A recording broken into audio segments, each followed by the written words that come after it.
Hi, welcome to Raw Math. Today I'm doing a series of videos on the least common multiple. Okay, find the least common multiple of each of the sets of numbers. Okay, 4 and 11. So I'm going to show you different ways of doing this. For 4 and 11, what I'm going to do is I'm going to find the least common multiple.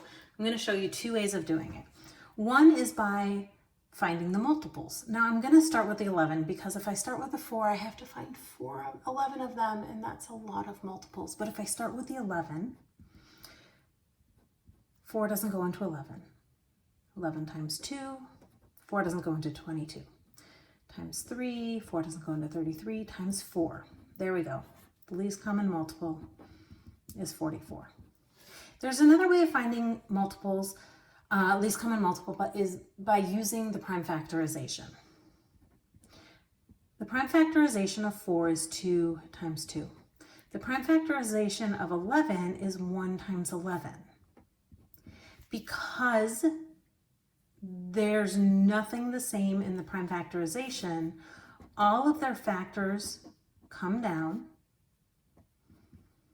you multiply it out, and you find out that the least common multiple is 44, which is exactly the same number we got before, which is what is expected. You should be getting the same answer both ways. Okay, let's do the same thing here. If we start with 10, 4 doesn't go into 10. 10 times 2 is 20. 4 does go into 20. 4, 8, 12, 16, 20. So the least common multiple is 20.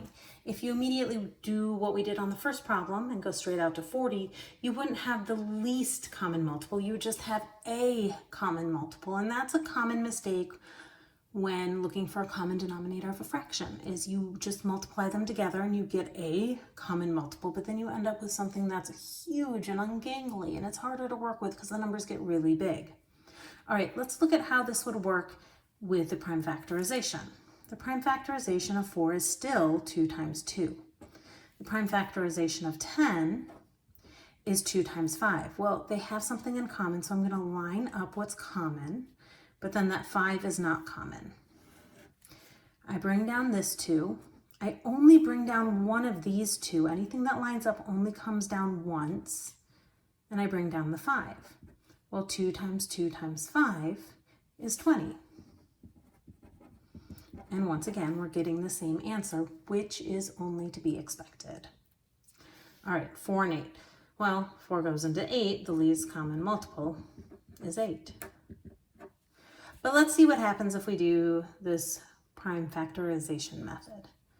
Let's see. Prime factorization of 4 is 2 times 2.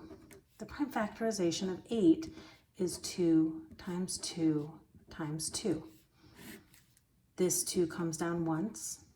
This 2 comes down once. This 2 comes down once. 2 times 2 times 2 is 8. So this one had nothing in common, so everything came down. This had one number in common, and this had two numbers in common.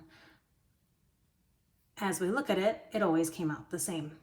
All right, I hope you've enjoyed this video. Please subscribe to my YouTube channel, like my Facebook page, and I will see you on the next video. Thanks.